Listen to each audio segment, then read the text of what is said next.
Valar Morghulis, es hora de este segundo episodio de la serie Fuego y Sangre, que explora los contenidos del nuevo libro de George R. R. Martin sobre la historia de los Targaryen.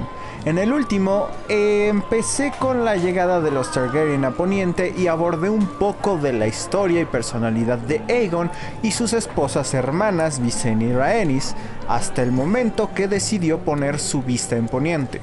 Como dije en el anterior video, no quiero repetir mis propios videos del pasado, así que los movimientos exactos de su conquista los pasaré un poco por arriba porque en este video de aquí, que también les recomendé antes, ya expongo a lujo de detalle la guerra de conquista de Aegon, sus movimientos y números, así que si ese lado les da curiosidad, por favor véanlo. De lo contrario me voy a ir más con la narración. Sin más, empecemos.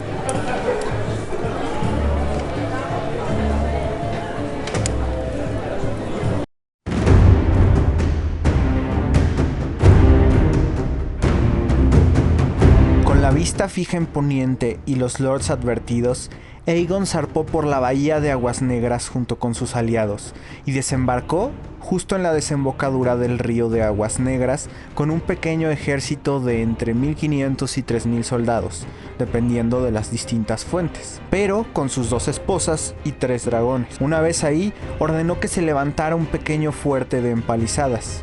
Este fuerte se llamaría Fuerte Aegon y con el tiempo, en los años venideros, se transformaría en Desembarco del Rey.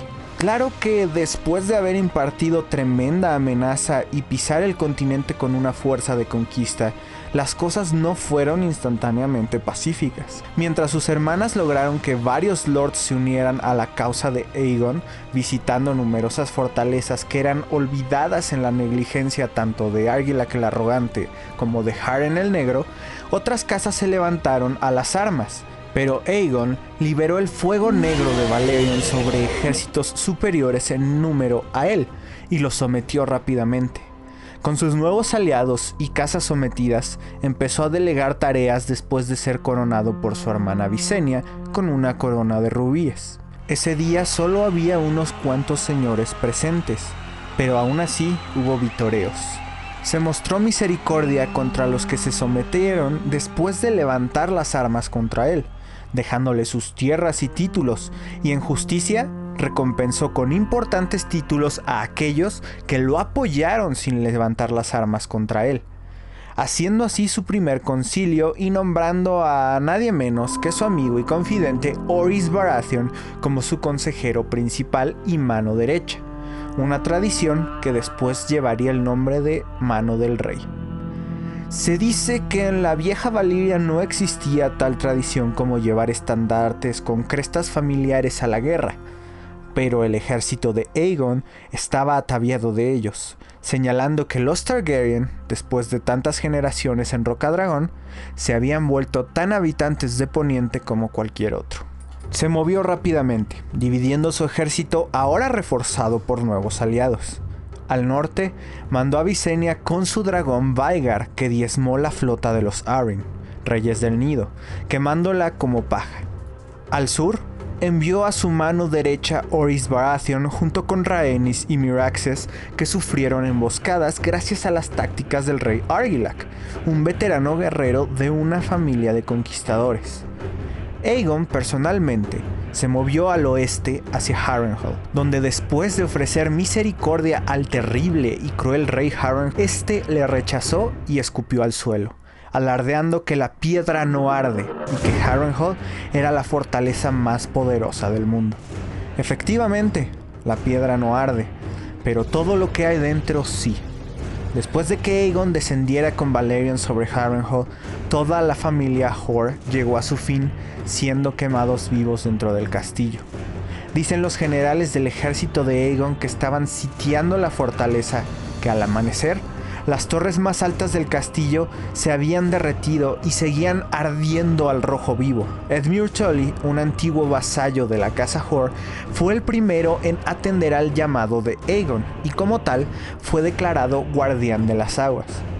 Aegon ordenó al día siguiente que todas las espadas mancilladas y deformes por el fuego fuesen cargadas en carretas y llevadas de regreso al fuerte Aegon.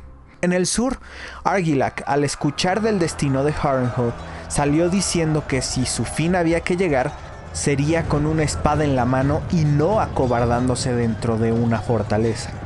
Salió a la batalla y bajo una fuerte tormenta mostró ser un brillante enemigo en combate que incluso con la aparición de Rhaenys y Meraxes presentó una pelea digna de canciones. Murió en combate mano a mano contra Orys y su doncella hija se proclamó dueña de Bastión de Tormentas, diciendo que los Durrandon morirían antes que arrodillarse. Sus hombres, al saber el destino que les esperaba bajo el fuego de Vhagar de seguirla, la traicionaron y la entregaron encadenada y desnuda a Orys Baratheon, quien la acogió dándole su capa para cubrirla y llevándola a su tienda y ofreciéndole comida y bebida. Orys, admirando a la doncella, decidió casarse con ella y adoptar las palabras y cresta familiar de los Durrandon, un ciervo negro en un fondo amarillo con el lema "Nuestra es la furia". Con los conocimientos de todo esto, el rey Mern IX de la casa Gardener, rey del dominio, se unió a Loren Lannister, rey de la Roca, los dos imperios más prósperos y poderosos, uno por sus ricas y fértiles tierras y otro por sus vastas minas de oro, juntando al ejército más grande jamás visto en Poniente de más de 50,000 hombres, con miles de caballeros y caballería pesada. Alardeaban del tamaño de su ejército que superaba al de Aegon 5-1, pero no había llovido por 15 días y el campo de batalla eran campos de trigo seco, listo para la cosecha. Por primera y última vez en su historia, Aegon llamó a sus dos hermanas y juntos descendieron con fuego en sus 3 dragones, Meraxes, Vhagar y Balerion, quemando miles de soldados y el campo a sus alrededores, gracias a la facilidad que les otorgaba un campo de batalla seco y altamente flamable. La casa Gardener se extinguió ese día gracias a las llamas y miles de hombres murieron. Muchos más ganaron heridas que llevarían el resto de sus vidas. Aegon sufrió pérdidas en su ejército de solo un par de cientos de soldados, y esa batalla quedaría en la historia como una de las peores masacres, llamada en el futuro la Batalla de los Campos de Fuego. Sometió al rey Loren Lannister, quien tiró su corona y espada ante Aegon y se arrodilló. Pero entonces se levantó como el Lord Loren Lannister, guardián del oeste. Aegon ordenó que las espadas fueran llevadas al fuerte Aegon y después voló al dominio con velocidad para ahogar cualquier posibilidad de más resistencia en la región por los lords ambiciosos que quisieran tomar el lugar de sus antiguos amos. Ahí, el senescal de los Gardener, Harlan Tyrell, se sometió, alzándose después como Lord del dominio. Pero la paz no duraría mucho. Enseguida le llegaron noticias de que en el norte, el rey de invierno Torrhen Stark pensaba cruzar el Tridente con un ejército de 30,000 norteños que se habían estado juntando desde que Aegon pisó el continente. Aegon y sus hermanas volaron hacia el Tridente. Cuando Torrhen Stark llegó, vio a un ejército amasado no solo de Celtigar, Velaryon o Targaryen, sino con estandartes de los Tully, de los Lannister y de todas las casas conquistadas, además de 3 dragones surcando los cielos. Ante tal panorama, Torrhen Stark llamó a un concilio, y mientras el acuerdo no era absoluto sobre si retirarse y pelear en Moat Cailin, llevar asesinos en la noche a tratar de matar a los dragones o atacar de frente, algo era seguro. Los norteños no querían rendirse, pero el rey del invierno sabía lo que había pasado en los campos de fuego y en Harrenhal, y para evitar un destino similar para su gente, decidió arrodillarse frente a Aegon, y así se hizo guardián del norte. Pero sería recordado para la historia como el rey que se arrodilló. Sin embargo, ese día ningún norteño murió. Aegon ordenó a los norteños dejar sus espadas y estas fueron transportadas al fuerte Aegon. Aegon Targaryen envió a sus hermanas a los 2 reinos faltantes. Visenya voló al norte, al nido de las águilas donde Shara Arryn, reina regente, había fortificado con un ejército las puertas de sangre, un estrecho que era imposible de atravesar por la mera fuerza de los números y sumamente fácil de defender. Pero eso no importó. Visenya voló por arriba de las defensas y aterrizó en el nido a espaldas de Vhagar, sin ninguna dificultad. Cuando la reina Shara la encontró, Visenya tenía a Ronel Arryn, el heredero del trono, en su regazo y platicaba fascinado sobre montar a Vhagar. Con miedo su madre se lo permitió. Visenya llevó al niño a volar varias vueltas y regresó. Ronel no tenía ningún rasguño, pero la amenaza era obvia, aunque él no la entendiera. La reina Shara se rindió sin más y Ronel Arryn fue nombrado un lord, y la corona del halcón yacía a los pies de Visenya. La misión de Rhaenys no fue tan sencilla. Voló a Dorne sobrepasando las guardias fronterizas en su dragón. Aterrizó en la ciudad de Baith para exigir su sumisión, pero la ciudad estaba vacía. En su vuelo río abajo se encontró solo con ciudades vacías o llenas de solamente ancianos, mujeres y niños. Y lo único que le podían decir al preguntar dónde estaban sus líderes o ejércitos era que se habían ido. En la desembocadura del río Sangre Verde encontró la ciudad de los Tablones, una isla hecha a partir de balsas amarradas unas con otras, pero ahí también solo había ancianos y mujeres. Finalmente llegó a Lanza del Sol, la capital dorninense, donde al fin encontró a la princesa de Dorne esperando en su castillo. Meria Martell era llamada por Argyll aquel arrogante el sapo amarillo de Dorne. Era una anciana de 80 años, ciega y gorda, pero ni la edad ni la ceguera habían nublado su mente. Respondió a Rhaenys que no opondría resistencia, pero que Dorne no tiene rey y no se someterían. Le daré ese mensaje a Aegon, pero volveremos con fuego y sangre. Rhaenys le contestó. Sí, esas son sus palabras, fuego y sangre, respondió Meria Martell. Pero las palabras de la casa Martell son nunca roto, nunca doblegado. Puedes quemarnos, pero nunca nos quebrantarán, nunca nos doblegarán. Esto es Dorne, no es bien recibida aquí. Vuelvan si se atreven.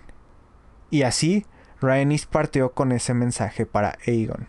Por su lado, Aegon voló a Antigua, la ciudad más grande de todo Poniente y la sede de la ciudadela gobernada por Manfred Hightower, quien al ser un hombre devoto y después de que el Septum Supremo rezara 7 días, declaró que los dioses le comandaron no levantar armas contra Aegon, razón misma por la cual, a pesar de ser un abanderado de los Gardener, Manfred Hightower no se presentó a la batalla en los campos de fuego.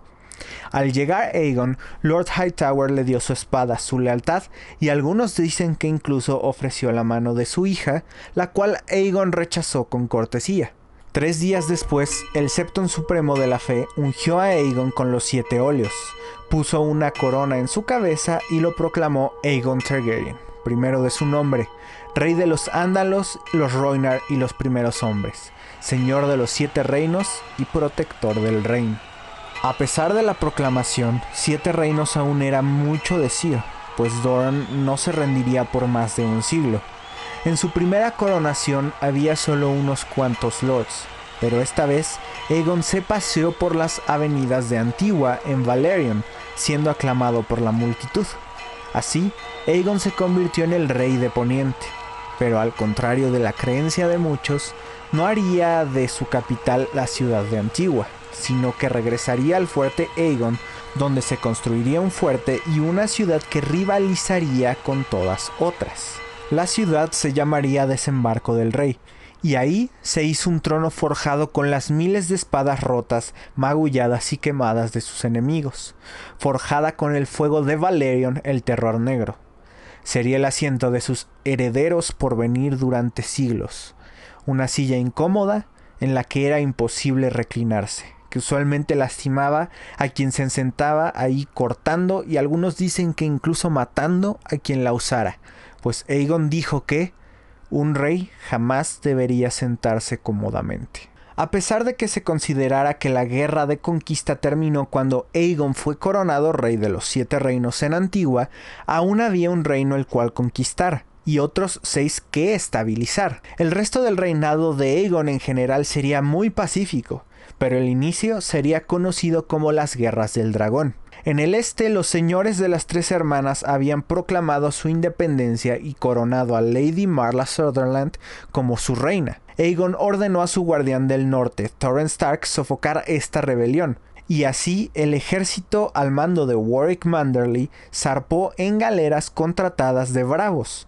A la simple sorpresa de ver las galeras de los norteños listas para la guerra y a Visenya junto con su dragón Vhagar, los señores de la rebelión depusieron a su amada reina y le cedieron el título a su hermano, quien cedió enseguida. Juró lealtad otra vez a los Arryn y dobló la rodilla frente a Visenya como su reina y Aegon como su rey. En las Islas de Hierro, del otro lado de Poniente, los hombres del hierro peleaban unos contra otros por el mando y el señorío de los restos de la casa Hoare, la cual se había extinguido en Harrenhal gracias al fuego de Balerion. Dicen las historias que las aguas que separaban las islas del archipiélago estaban tan atestadas de cadáveres que los kraken llegaban por cientos atraídos por la sangre.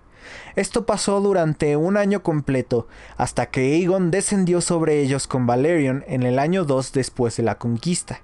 Junto a él iban flotas de los Tyrell, Lannister e incluso algunos barcos pequeños de los Mormont enviados por Torrhen Stark. Después de tanta guerra, los hombres de hierro opusieron poca resistencia. Importantes lords rebeldes murieron, pero Aegon mostró piedad a su descendencia, mientras le juraran lealtad. Con el conflicto apagado, se alzó la pregunta de quién gobernaría las Islas de Hierro. Algunos propusieron a los Tully, otros a los Stark, pero al final Aegon lo dejó decidir su propio destino, y así los hombres de hierro eligieron a Vicon Greyjoy como su señor, y este a su vez se arrodilló ante Aegon. Sin embargo, solo tendría dominio de las Islas de Hierro y no del resto del antiguo territorio de la casa Hoare, pues eso ya estaba dividido entre el mismo Aegon y la casa Tully. Con estos conflictos terminados, todo Poniente al sur del muro le rendía pleitesía a Aegon Targaryen, excepto Dorne. Así, Aegon Targaryen volteó su mirada hacia el sur, pero son los dorninenses y la casa Martell los que probarían ser el enemigo más difícil que Aegon enfrentaría en su vida, y la primera guerra dorninense se volvería el conflicto más sangriento recordado en la historia de Poniente.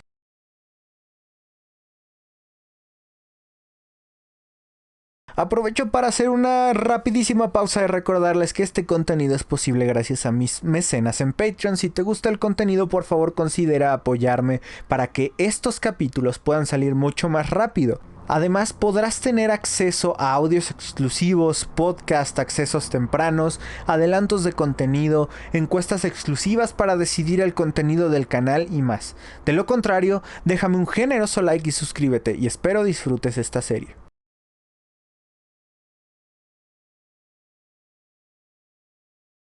Al principio, Aegon envió delegados y diplomatas para tratar de convencer a los sureños de que la mejor vía era integrarse a su dominio, pero las negociaciones se prolongaron por un año y al final no dieron frutos.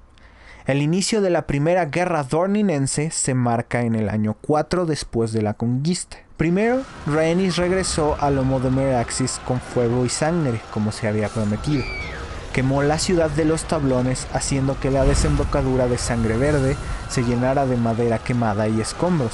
Pocos murieron ese día gracias al fuego de Meraxis, pues huyeron al río, pero muchos murieron ahogados. Ya se había sacado la primera sangre. En el norte, Orys Baratheon llevó una hueste de caballeros por la senda Huesos, mientras Aegon, a lomo de Balerion y con un ejército de 30.000 hombres, marchaba por el Paso del Príncipe.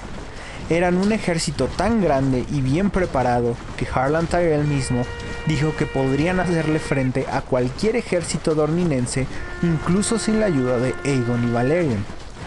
Y seguramente tenían razón, pero los dorninenses nunca tuvieron la intención de presentarse en una batalla completa, sino que se retiraron al paso del ejército quemando sembradíos y envenenando los pozos de agua. Incluso matando el ganado que no podía ir con ellos días antes para que la carne se pudriera y no sirviera de alimento, e incluso construyendo muros con esos cadáveres. Dorne había elegido las tácticas de guerrilla para enfrentar a Aegon, el cual dividió su ejército.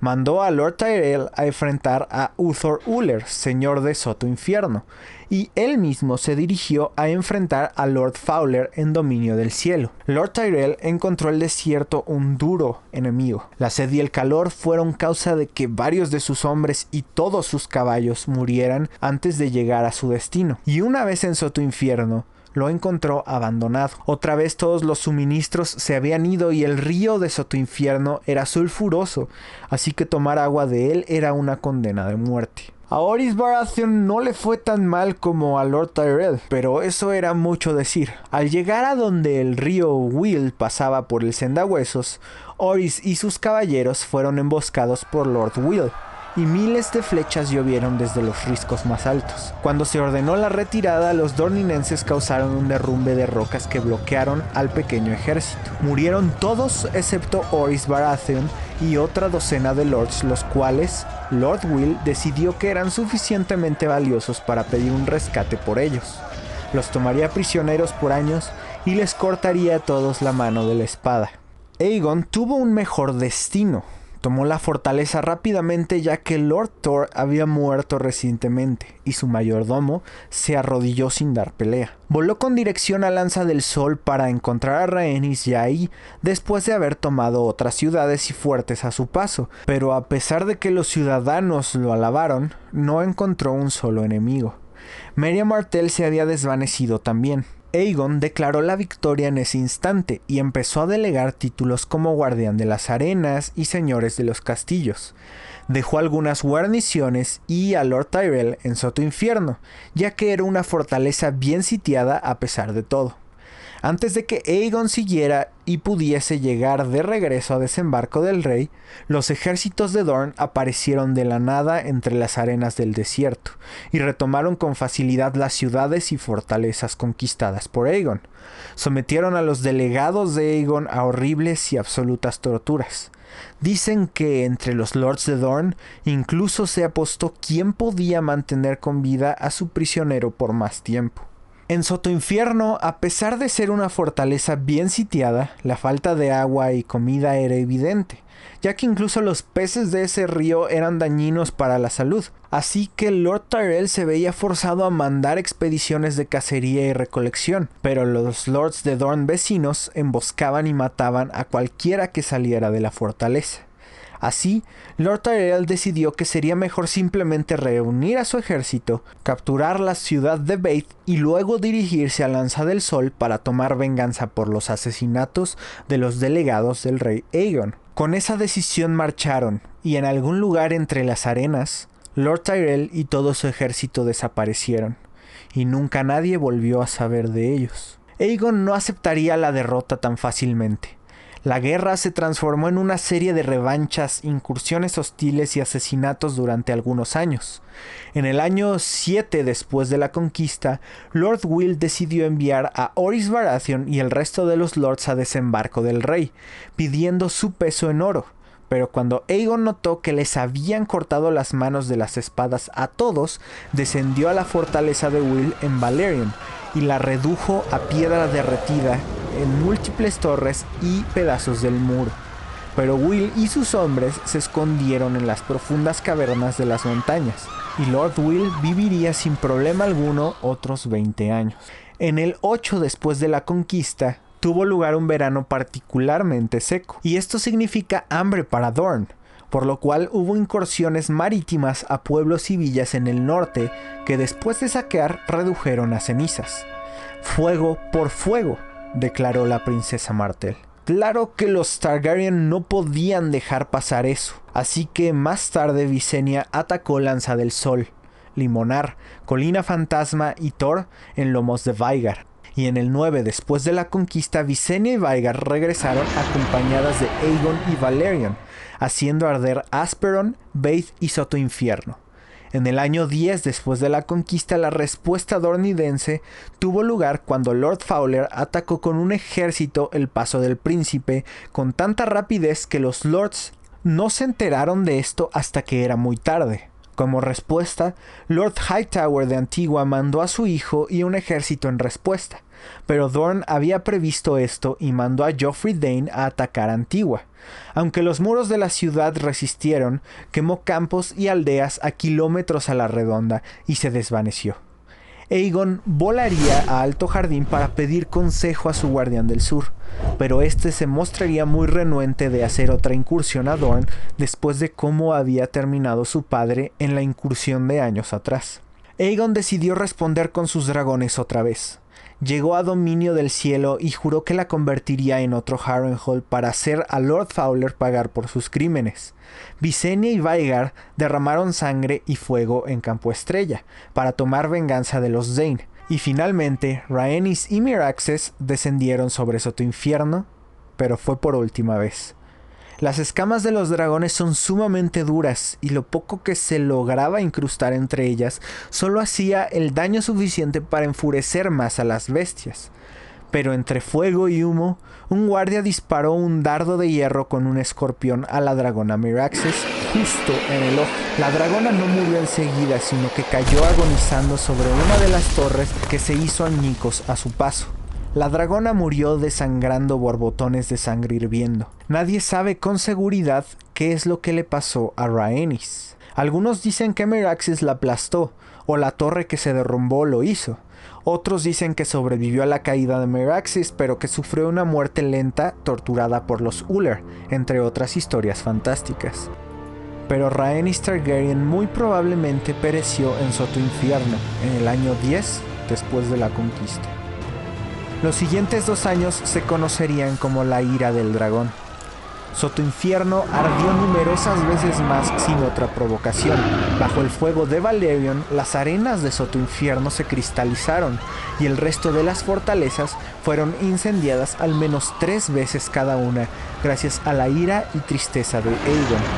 Los lords recurrieron otra vez a esconderse, pero esta vez eso no fue suficiente. Los lords fueron asesinados uno tras otro, ya que la corona puso recompensas en sus cabezas de su mismo peso en oro, pero solo 2 de los muchos asesinos vivieron para cobrar dicha recompensa. Claro que los dorninenses acudieron a las mismas represalias, asesinando a vasallos de Aegon, e incluso Aegon mismo sufrió 3 ataques que habrían acabado con su vida de no ser por su guardia real. Incluso Visenya sufrió un atentado que casi cobra su vida, pues su guardia real fue totalmente aniquilada, pero afortunadamente ella era hábil con la espada y logró defenderse de sus atacantes. El acto más vil de esa época se llevó a cabo por Lord Will, cuando entró en una cena sin invitación y mató a todos.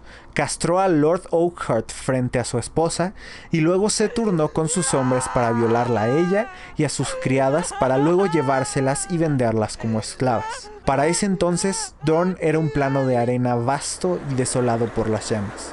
La hambruna y la sed eran cosa de cada día, pero los Martell se mantenían nunca rotos y nunca doblegados. Un caballero de Dorne capturado y llevado a Visenya declaró que la princesa de Dorne preferiría ver a todo su pueblo muerto que esclavizado por los Targaryen, a lo que Visenya respondió que con alegría cumplirían tales deseos.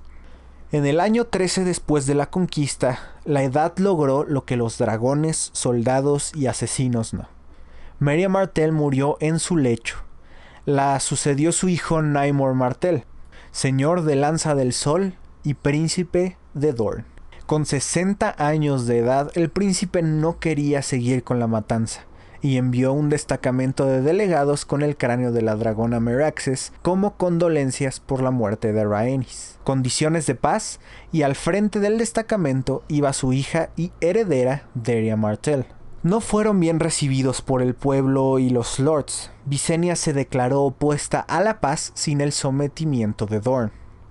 Lord Oakheart propuso que se enviara a Daria al burdel más barato de desembarco del rey, donde sería vendida a los campesinos, y Orys Baratheon propuso cortarles la mano derecha a todos y enviarlos por donde llegaron.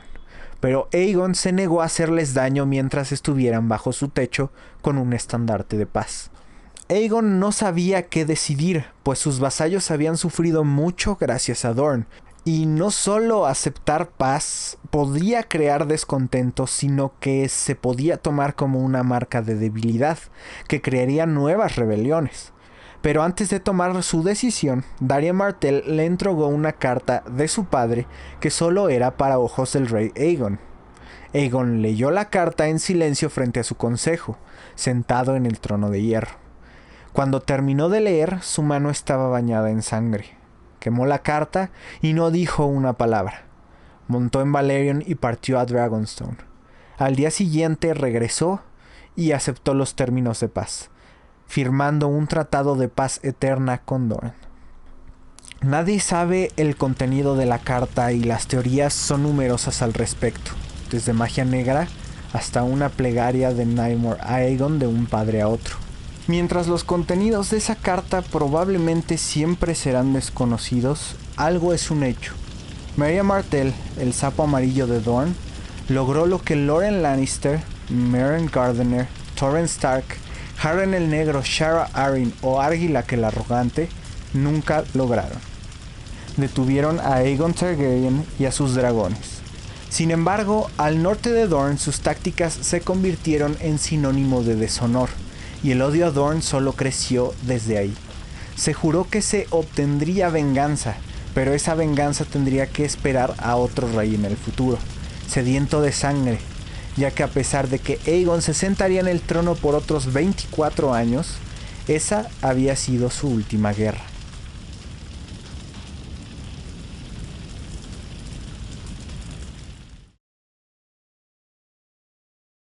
Enorme, Aegon Targaryen sin duda se ha convertido en uno de mis personajes favoritos de este universo y no puedo negar que sus muchas similitudes con Daenerys me llaman mucho la atención. Pero no nos adelantemos, ya que en el próximo capítulo abordaremos la época del dominio de Aegon llamada la Paz del Dragón, donde tendremos un poco más de atisbos a su personalidad, su manera de gobernar y su sabiduría o falta de la misma, como el primer rey de Poniente. Igual si no notaron la encuesta cuando estaba hablando de la carta de Aegon, me gustaría hacer un video de teoría al respecto, así que contesten esa encuesta y díganme si a ustedes les gustaría ese pequeño video, y lo haré. Igual recuerden que si les gusta el contenido del canal pueden apoyarme como mecenas en Patreon y además apoyarme, ganan acceso a audios exclusivos, podcast, adelantos y demás. Igual síganme en Twitter, Instagram y los veo en el próximo episodio. Valar Dohaeris.